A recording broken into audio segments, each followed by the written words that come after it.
All right, good morning. Good morning. Welcome, everybody, to our Saturday Morning Mastermind. I'm your host, Samantha Studebaker-Carl, broadcasting to you from Indianapolis, Indiana, and I'm here with my good friends Dan and Catherine and Karen. And today we are continuing our discussion of Leonardo and Gabriel by Tim Tigner. And last week we kind of continued our conversation about the chapter. Let me get to the right page here. That's entitled Abilities. And I don't know if we want to talk more about that or if we want to go ahead and go on to the Jeffrey chapter. But either way, if anybody wants to talk about anything, I don't care. It sounds great, whatever we talk about. So, but before we get going, let's go ahead and introduce ourselves, and then we can start this chapter or start wherever in this book. Okay, that's it for now. I'm Karen Lohoff, and I have moved to a new residence in the East Valley of the Sun, more east, and I'm quite delighted.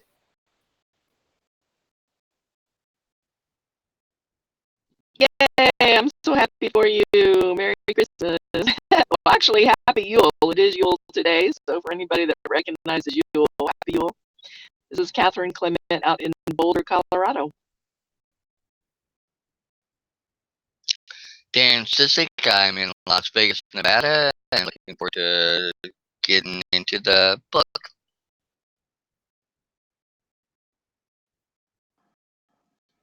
Awesome, Karen. I'm glad to hear that. I'm hoping that everything went smoothly for you. But yeah, so where do we want to start today? Who wants to lead the conversation? Karen, you want to jump out? Well, I think we ought to touch on, since the abilities are so important and probably fairly equally important, I do think we ought to cover Omnipotence, which is all-powerful. And then we can go ahead and talk about Jeffrey and the things that come to mind with that. That's just my opinion.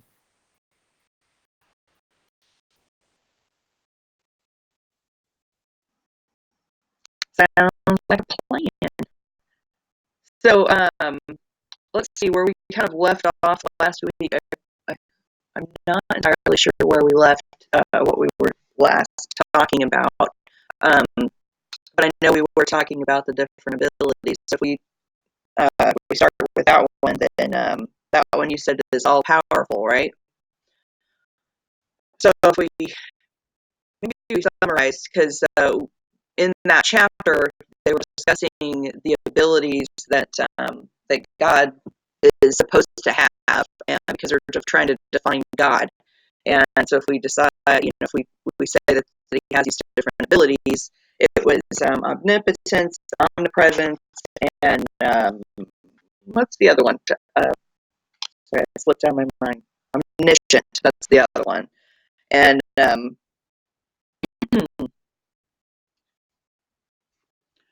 so, I remember we were kind of discussing, where these ideas came from, which was, we kind of determined that it was man that came up with these ideas, and so then we just kind of started talking about that. So if we're saying that,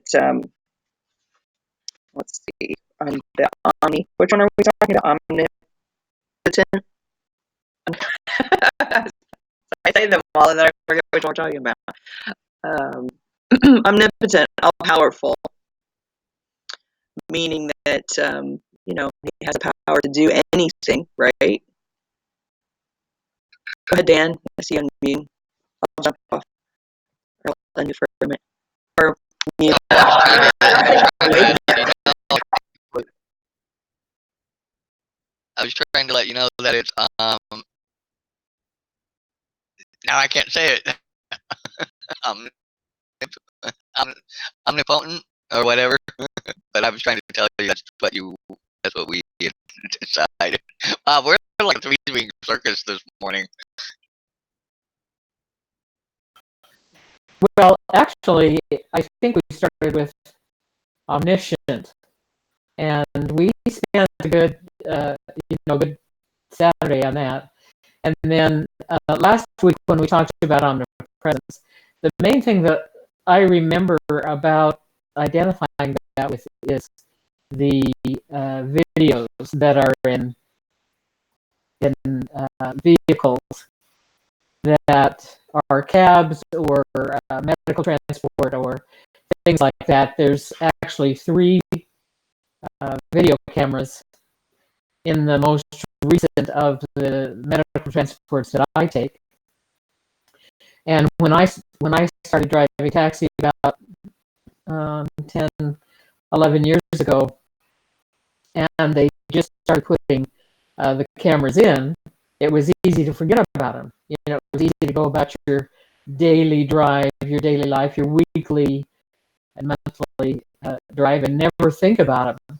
But today, it's very folly to do that. Not that somebody's sitting there eyeing the whole time, but that they can readily be gotten to so that people can know what really happened. And we as humans aren't very reliable as to what really happened. If we end up as witnesses even to an accident that we just saw, a lot of times, you know, we're not reporting it accurately. And so I think by thinking, at least for me, by thinking that there could be a video camera on me at all times, makes me aware of why a lot of people on earth think that God can see them at all times. You just have a sense of a presence of being watched, even when you're the only person around.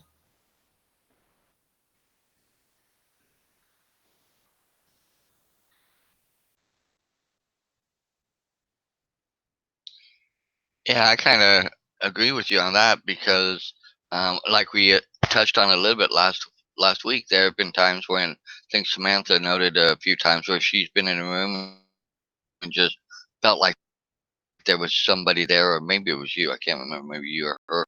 I know I have been in rooms where I just get eerie kind of my the hairs on my arm kind of get, and I just feel weird, and I feel like, and when I look in a certain area, I feel like there's something there that I can't really see, but I feel and sense that there's something there. I feel like it has happened all the years. It's been a pretty strong feeling, and it's just like it kind of weirds you out a little bit because it's like, well, you know, what was that about? What, you know, and sometimes I think that's part of our, you know, part of our brain's abilities that we touch on every now and then.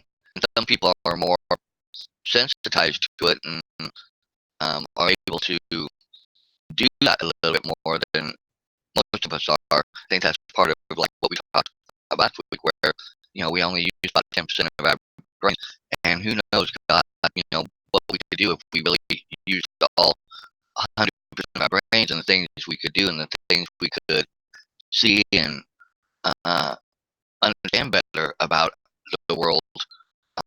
If we had that, if we somehow we gain that capability to do that, or found that way to do that. But we all, it may, you know, from the things that are out there that we really may not want to know about too.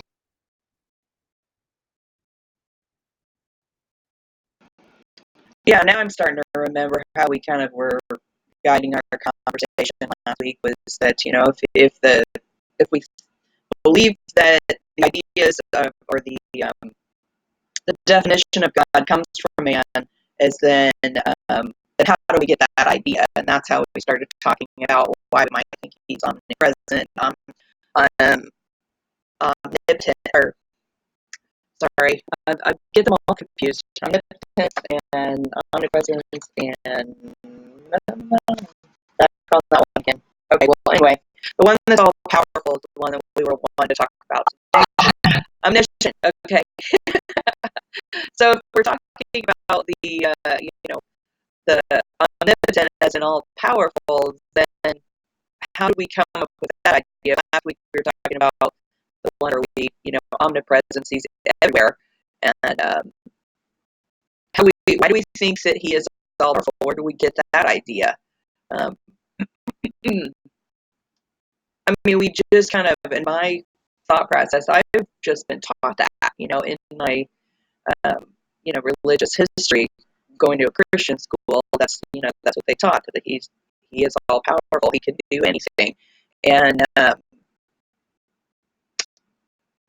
so then I kind of wonder, in my own experience, how have I experienced that myself? Nothing's coming to mind at the moment. How about you guys?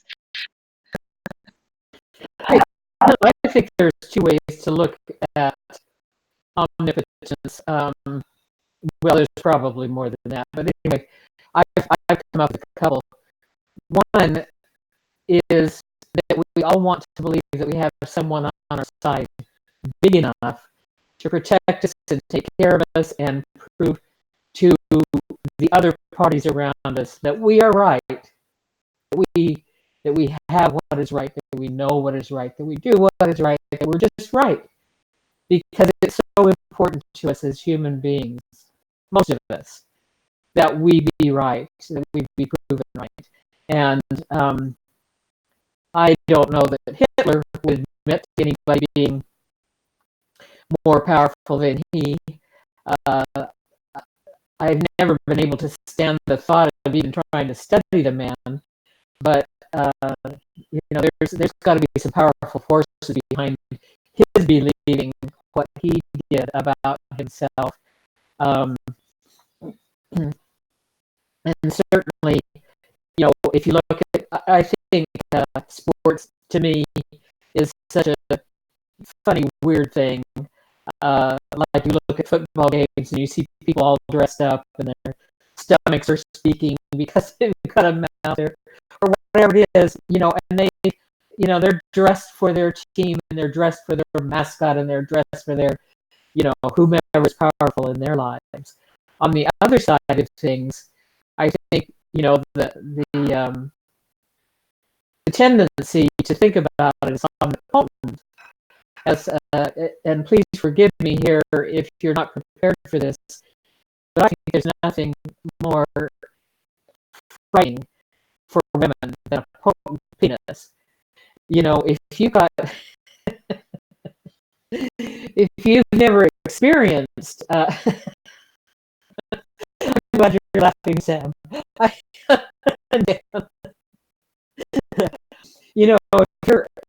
you're brand new to that world, and unless you've had an opportunity to prepare a little bit for it, maybe your mother told you that tomorrow you're going to be raped, or you're going to be, have something. I just hate it that there's such a large percentage of women in our world that never experience the joys of their clitoris, because the men are so, well, the women too, are so determined they shall not have those benefits, those pleasures. And the times that I've been really, really angry at God, angry enough to just take whatever, take whatever hell there is for being angry at God. I've had words to say about, if he wasn't a man, this wouldn't be, that wouldn't be. If he wasn't so damn powerful, blah blah, all these things. So it kind of depends on where you feel the power is wielded. If it's wielded against you, or if it's wielded on your behalf, and what you believe about that.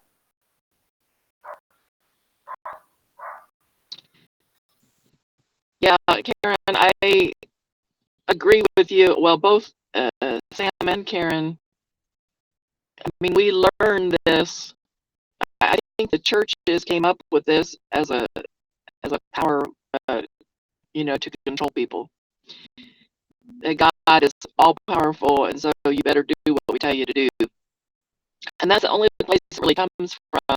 because my understanding and belief and what I witness daily, and again, this is just something that I've been told by men, but it feels right to me.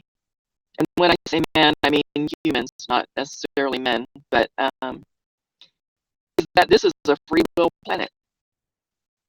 We have free will here to do whatever we want to do. And so, if in fact it is a free will planet, is God all powerful? Because can God go against free will? From the teachings that I've studied about this subject, no, God does not go against free will. It is our free will to choose. Like if I choose to take my life today, God may or may not try to intervene, but if I'm bent on it, it's probably going to happen. Or if I choose to take someone else's life. And this movie that I've been telling you guys about, The Shack, that's one of the points brought out in this movie, because the father, the basis of the story is this father's young daughter is taken by a sexual predator and killed. And so he's having conversations with God. Where the hell were you when my daughter was being raped and killed? How could you just abandon her? And God says, I never abandoned her. I was there with her through it all. And he's like, well, why didn't you stop it then? And so is God all powerful? It's really an excellent question. It may depend on the circumstances, because he, she, it may or may not be able to go against our free will, at least on this plane of experience, is how I'm going to say it. Yeah, or maybe, maybe he is all powerful, but yet he chooses not to intervene, and we just think that he does. I don't know. I mean, uh, yeah, because it depends. Because every religious group and every war, everybody thinks that God's on their side, whether it's the sun god or whether it's the Christian God or the Catholic God or the whatever. They all think that God is on their side. And of course, he can't just be on everyone's side and be participating to assist them necessarily, because, my point of view or my opinion is not going to be the same as someone else's. And if if we go head to head for one reason or another, whether it's even in a simple argument, is that we can't expect that God can be there for both of us if we're in completely opposite, conflicting ideas. So, if indeed he is all powerful and he has created all of this, then he's created it for a purpose other than to guide it or other than to participate in it, and simply created it more along the lines of like an ant farm. We're just observing this, we're just, or he's just observing, like he created this just for the sole purpose to see what would happen, and he's just watching. He could smash our little ant farm to bits if he wanted to, but he chooses not to because he just wants to. I don't know. That's just one possibility. Um, and then at the same time, he could, or maybe he does. Maybe he's got favorites. Maybe I don't know. Go ahead, Dan. I see you unmuted.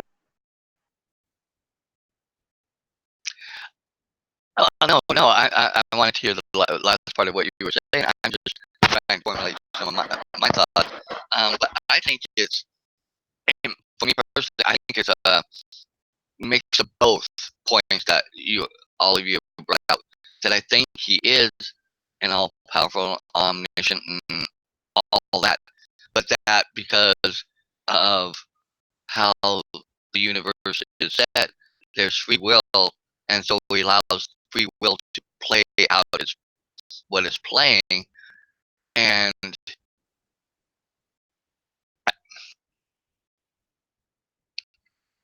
unbeknownst to me, he sees more than what I see, and has a whole different man. She, universal, whatever, has a more optimum vantage point to see what's going on with everything, and does allow the free will to play out, but in other cases does intervene at times for whatever that bigger picture is that I don't see. And that while I'm through some of the things I've gone through, like through my abuse as a kid and stuff, and questioning why, you know. But on the other side of it, had I not gone through that, I would not be the person I am today, and have the type of heart I have, and how empathetic, and how I can understand and understand a lot of what other people have been through my situation, and build them up and help them, and help move them forward in that sense. When I get around people like that, I think, had I not gone through it, now, do I wish that if I had my choice as a kid? No, I would like to say, you know, intervene, stop, my parents, love me the way I should have been loved as a kid by my parents, and how, you know, how I wish they would have, made me made me think that they really loved and appreciated me enough to care for me and love me the way I think every child should be loved and cared for. So in that sense, that's how I look at it. That, now I have a big, I love kids. I have such a big heart for kids, and I love them. And they love me. We, connect very easily, you know, and I can go to their level and react with them on their level while still maintaining me. So in that sense, I think that's how I look at it. I don't know if everybody has that ability to look at it. I don't know if everybody can, you know, because I do still have some pain, and while I've forgiven my parents, and let that go, um, you know, and through things that Catherine has said over the years, it has helped me to increase and make it even stronger that I have forgiven them, because it's held me back. But I think no matter what type of situation it is, I've got to, I don't know that whole big picture of what's going on, and so it could have something that's going to be a positive effect for me down the road, or I could let it be something that really holds me back. I think that's where the free will, you know, gets to play out a little bit more.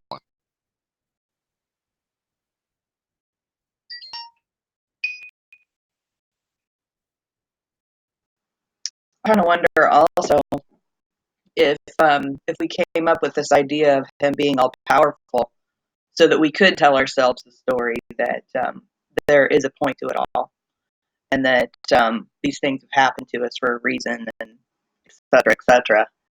And yet, then at the same time, I'm like, I look at the vastness of the universe and the vastness of everything, and how many people there are in the world, and all of the everything, and I'm like, maybe there's not necessarily a purpose for it all. It just is. We just exist, and physics plays in on it, and the energies that we can't see play in on it, and we're all kind of just bumping up against each other in one way or another, and shit happens. I mean, because everybody has free will, right? If we're talking about the fact that we've all got free will, and everybody has a different idea of what is right and what is wrong and what is good and what is bad, then at some point, with as many people as there are in the world, that we're going to bump into each other and disagree in one way or another, and that sometimes comes out very violently.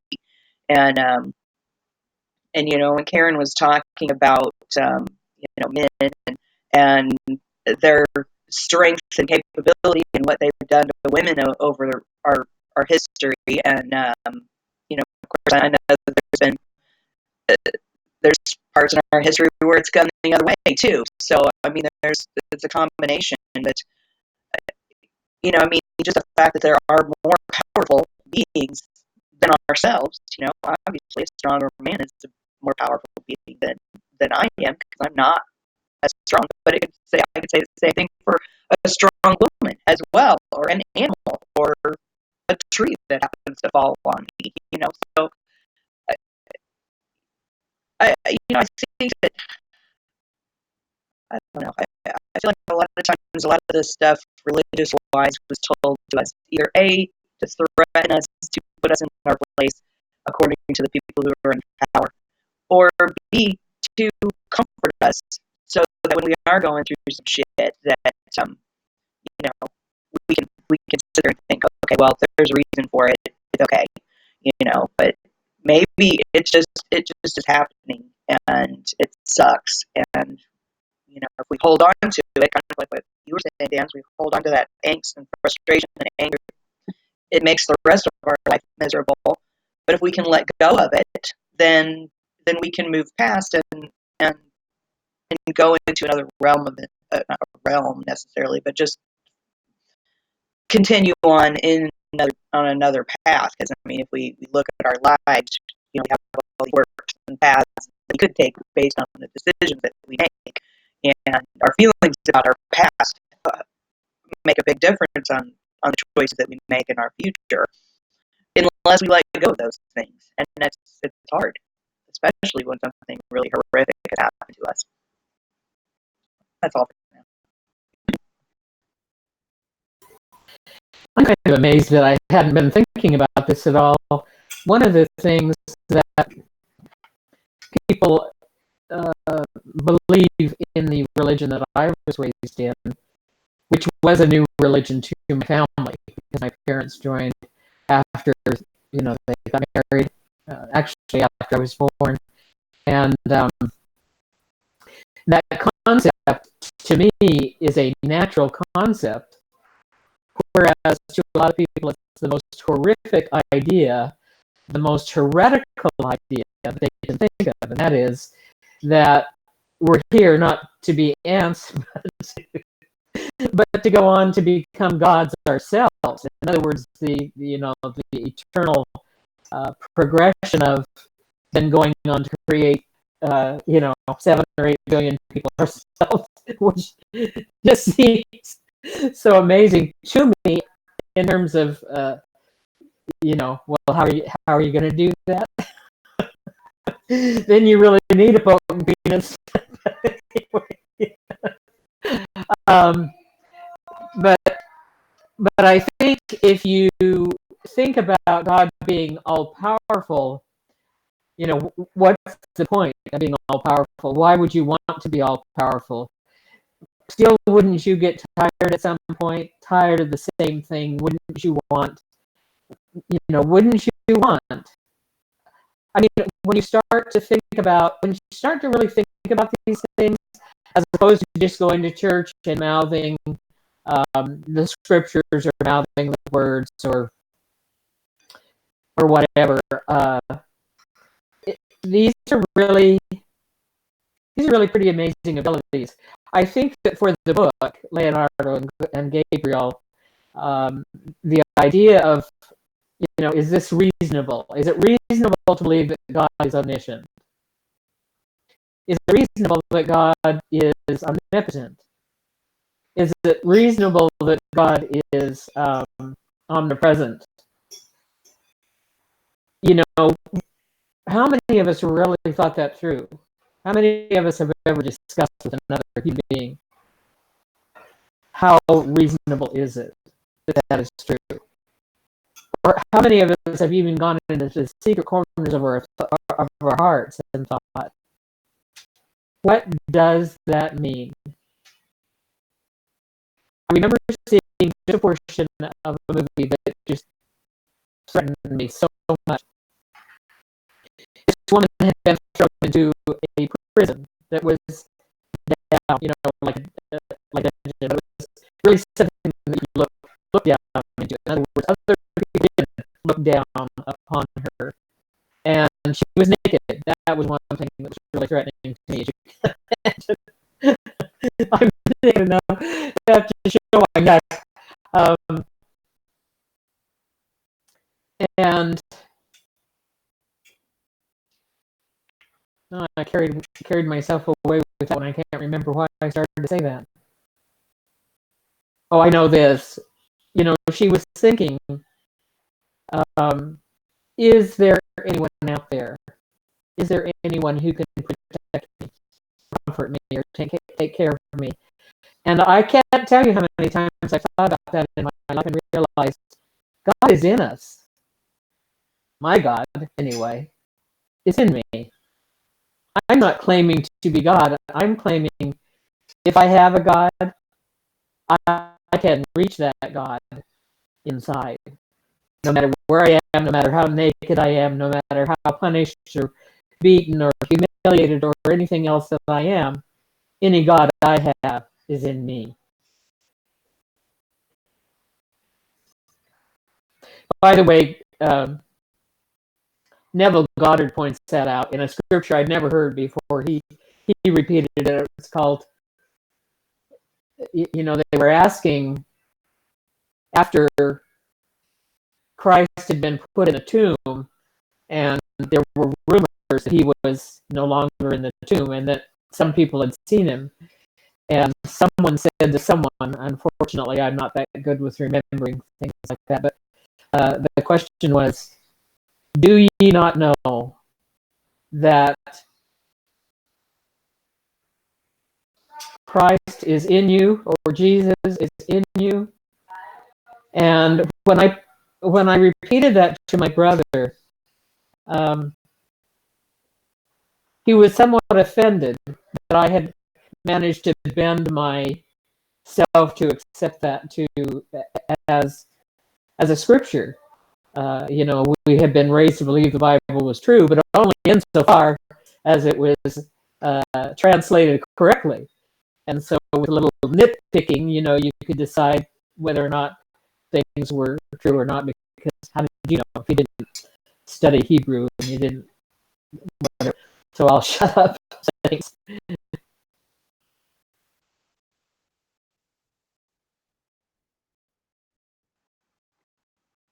I was always taught that,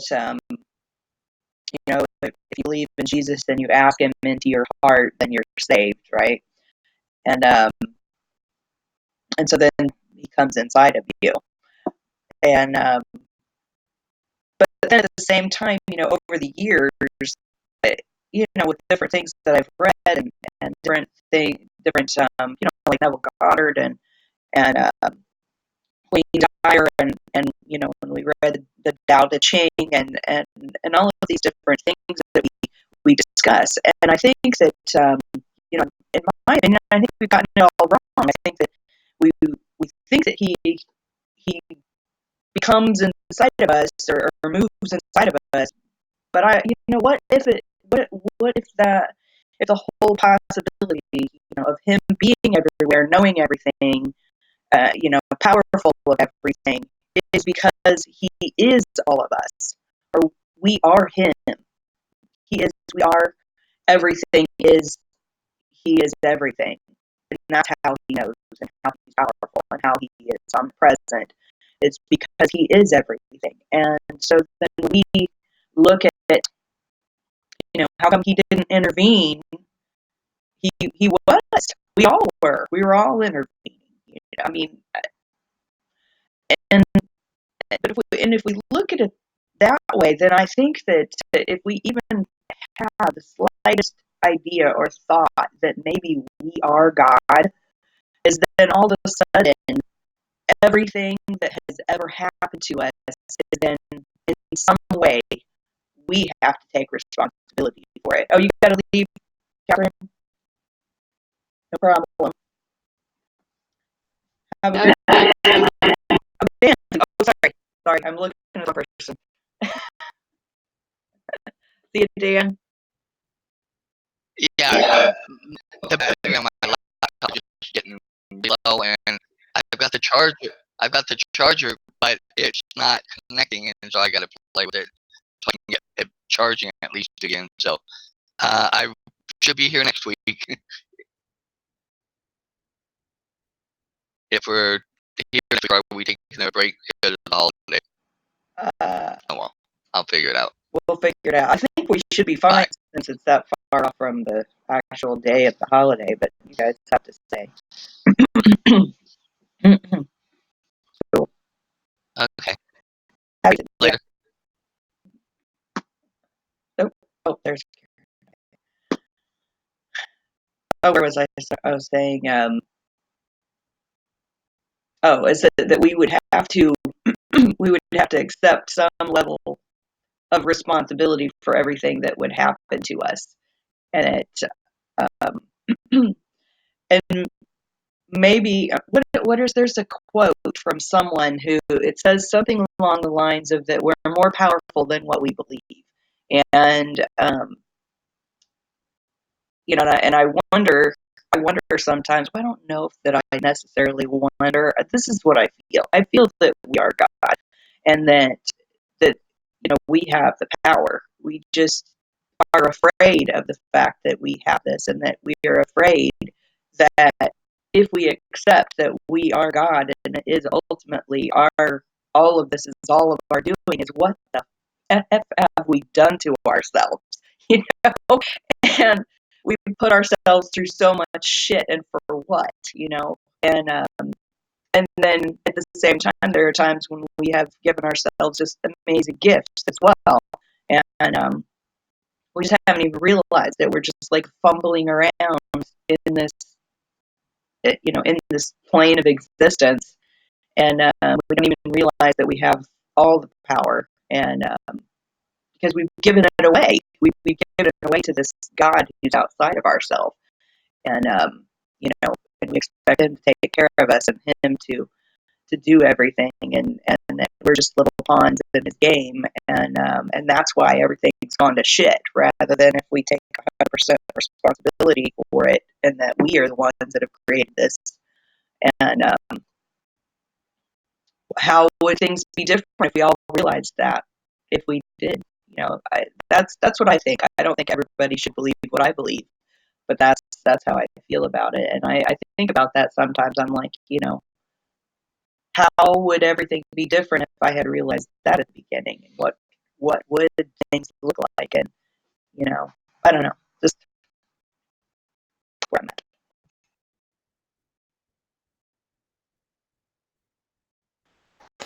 I had memorized that paragraph or whatever it was that Marianne Williamson had written about how powerful we are. We we think we're, you know, not powerful, and yet we are. And I wish I could pull it to mind because it's so beautiful, and it needs to be.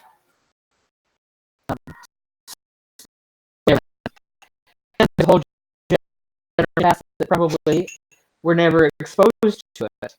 I remember it was such a big deal. I mean, they even um,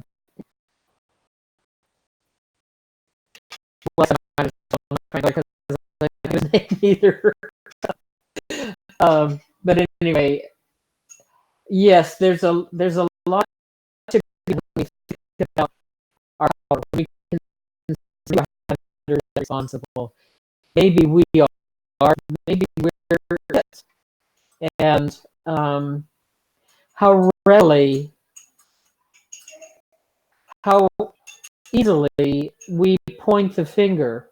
Um, I have a different roommate here, obviously, and she has her own television, and she has her own programs that she watches on a regular basis, and she likes to watch Dr. Phil, and Dr. Phil can catch me up occasionally in what's going on, and whoever he had on yesterday, the family, uh, when it came to the guest's turn, you know, we had a guest to provide them with help.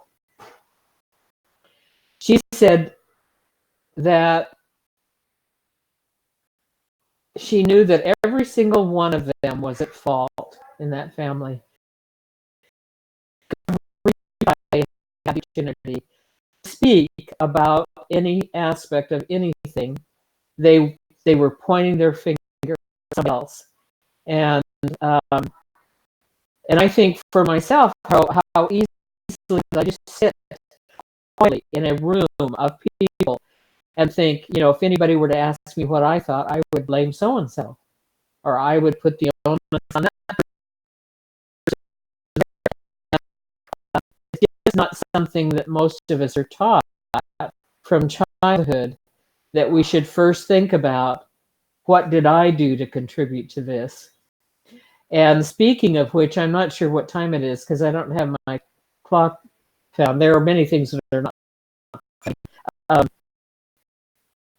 if we talk about the next grouping, I don't know what to call it when it's not a chapter, when it's a group of words that are spoken about. And I think it's called Jeffrey or Prior Jeffrey or whatever. I remember she never, fortunately for me and for her too, she was never my fifth grade teacher, but she was a fifth grade teacher in the school. And one time I had kind of a run-in with her because I was in the fourth grade. You know, in grade school it was grades 1, 2, and 3, and then it was grades 4, 5, and 6. And I was in fourth grade, and I was still getting out from the lunchroom, and my sister, who was in first grade then, I think, had new glasses, or had glasses. She hadn't had glasses anymore. And I stopped to look at her glasses and talk with her, and this teacher ran us out of the building, shaming us for, being old enough to know that we weren't supposed to be in there, blah, blah. And something else later, and the fourth and fifth and sixth graders were for grade school.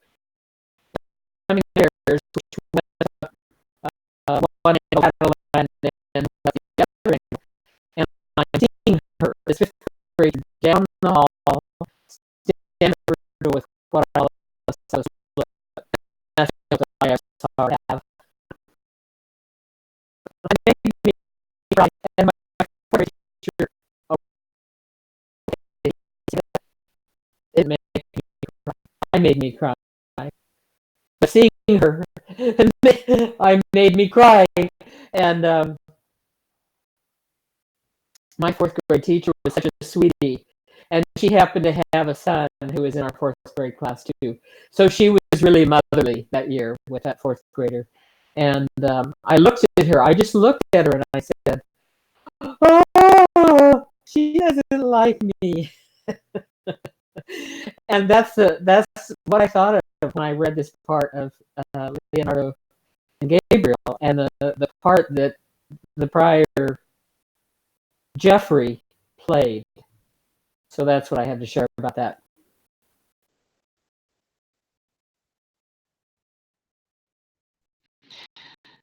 Well,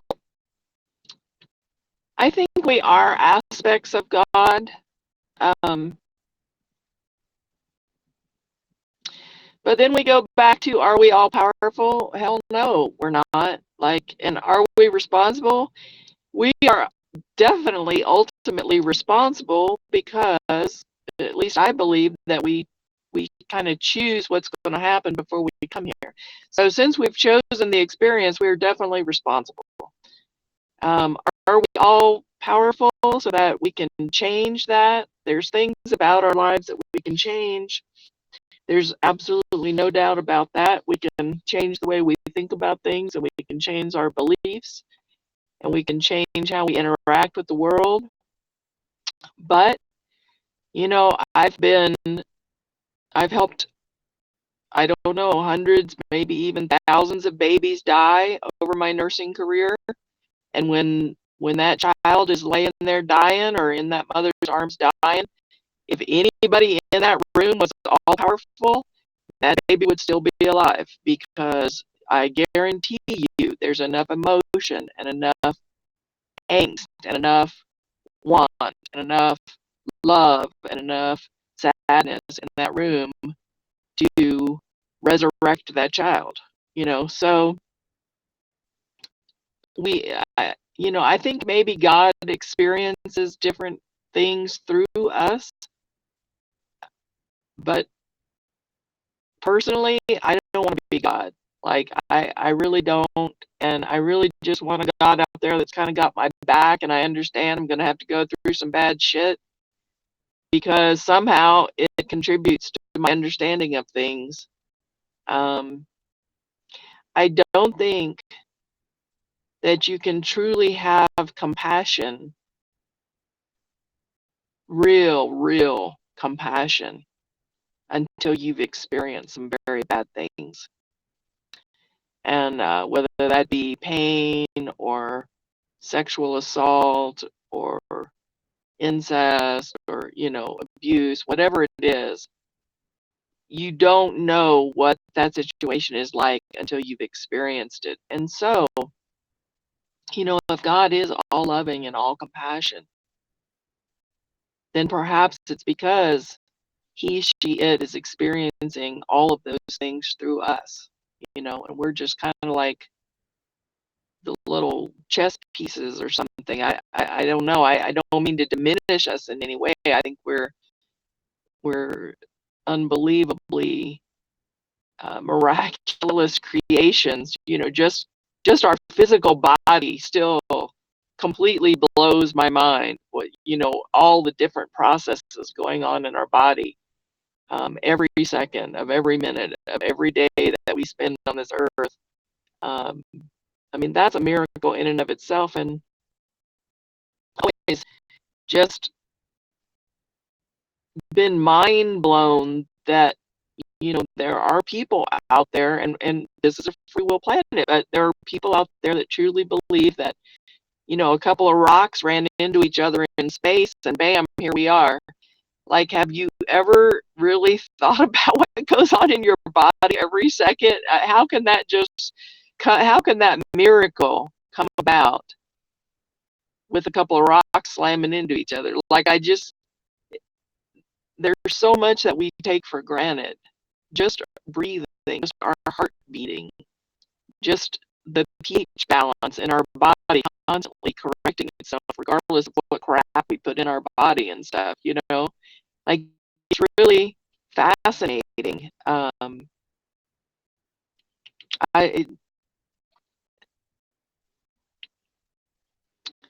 don't think that any of us, well, and I think that's why a lot of us maybe don't make it through or choose an early exit, because I think you do have to kind of believe that there's a point to all this, in order to put up with it. Life is wonderful and amazing, but it has a really, deep, dark moments there that we all have to make it through. And I know personally, I have to tell myself that there's a reason behind why this is happening. And oftentimes, years later, and I'm sure both of you have had this experience, you're going through something, it's horrible, and you can't understand why there would be a purpose, but you kind of tell yourself, okay, there's a purpose. And then years and years later, the purpose becomes so obvious that it's ridiculous, almost funny, because you think, well, no wonder that happened. Look what happened then, and then, and then, and then. So, and the squirrels, and I know I keep bringing up the squirrels, but there's something about these squirrels, I'm telling you, they're timekeepers. And I can tell, or at least I've convinced myself that I can tell if I'm on track with time and not too far ahead and not too far behind by the activity of the squirrels in front of me every day. Like, it's crazy. They keep me on track. And I think things have to happen in certain sequences. And sometimes I think that as much as we're wanting something, like maybe we really want, to be something in our life or to do something or whatever, and we want it yesterday, because we're impatient beings. But there are certain things that has to happen. There are certain trips that have to cancel before I get that airport run. There are just certain things that have to happen before other things can happen. And there's something about the spoken word that's very, very powerful, and I can't tell you what it is. I don't understand the dynamics behind it. Maybe it's the vibration going out into the universe, but I was always I was sent to every church in the world, but I would say most of the churches that I was in as a child were very quiet churches. I was sent to some of them where they were up dancing and jumping off the pews and all that, but most of them were very quiet, and you spoke to God silently. And from my just doing experiments with prayer,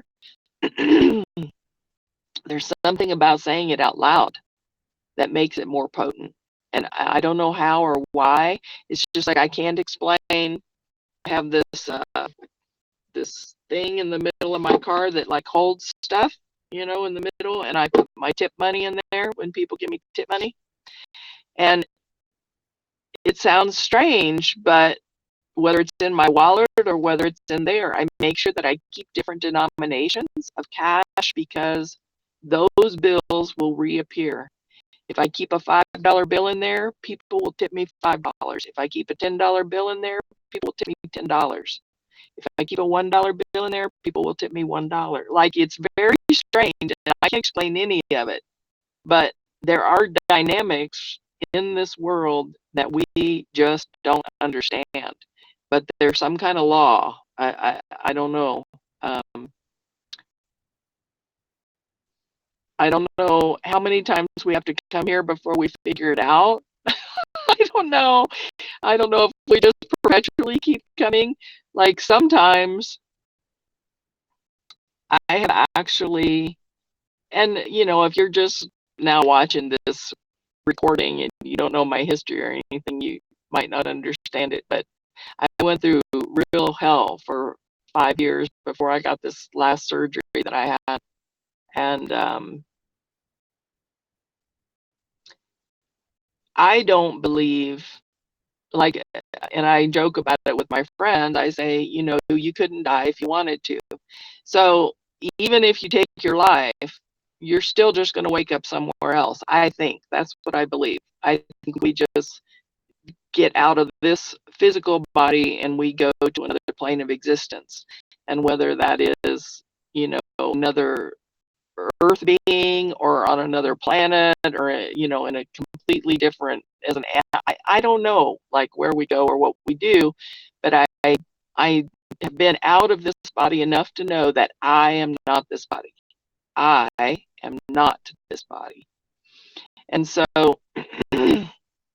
I've actually gotten, during those 5 years, I was so depressed, I wanted to kill myself because I was in such excruciating pain and nobody could figure out what was going on. But I got even more depressed because I felt like, but even if I kill myself, I'm just going to wake up somewhere else, just have another bunch of shit to deal with. So, and it might be worse than this, So, so I don't know if we're some kind of an experiment or a game or like what we are, but I do know that, life's really amazing. It's got some down points to it, but it's got a lot more good points. And I know that whatever you focus on grows, whether that's the bad points or the good points. Whatever you focus on grows. And that's especially true with pain. And I want to put that out there because there's a lot of people out there dealing with pain, whether it's physical or emotional or whatever kind of pain. And the more your focus is there, and I've said this before, but I'll repeat it here, even if you're trying to do something to help the pain, you're still focused on the pain, and it's still going to keep growing. So somehow you have to get your focus elsewhere, preferably on something else that you really do want to grow in your life. I love you guys. See you next week.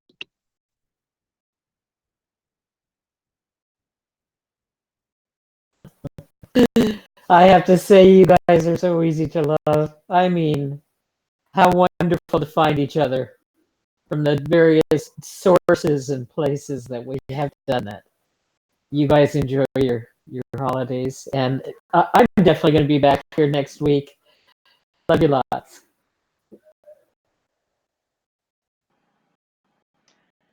Catherine, I completely can relate to you on the aspect of, you know, if I end, I might end up in something worse the next time around. And, you know, if we are just simply here to experience life, and we've chosen to do this, and for whatever reason we've decided that, you know, when we start here we don't know anything, we just start with this fresh slate of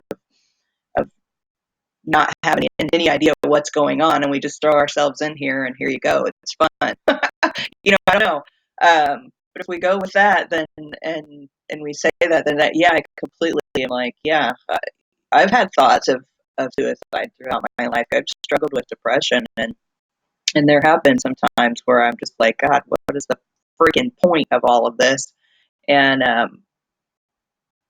you know, but then like what you were saying is like, you know, if I quit now, then I don't get to remember any of this, and I got to start all over again. You know, and who knows what will happen the next time around, you know. And so yeah, I get that completely.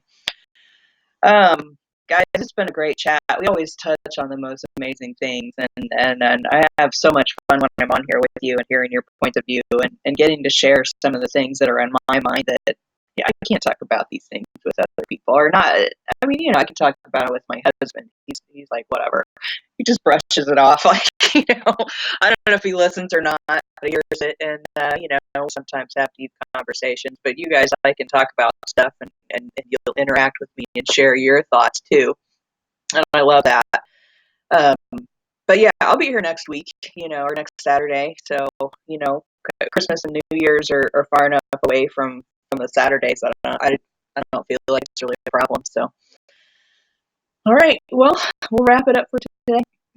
For those of you who are watching, there are some links below this video. You can jump in our Facebook group. You can ask to participate with us. You can, you know, click on a link to get the book from Amazon. You know, things like that. And if you like this platform that we're using, which I think is pretty amazing compared to some of the other things that we've used in the past, there's even a link that you can get a discount for that. Now, just to let you know, if you do, we'll get a discount on our future too if you get a discount on yours. So I have to let everybody know that. So anyway, have a great, awesome, amazing week, guys. And we'll see you next week on the Saturday Morning Mastermind. Bye for now.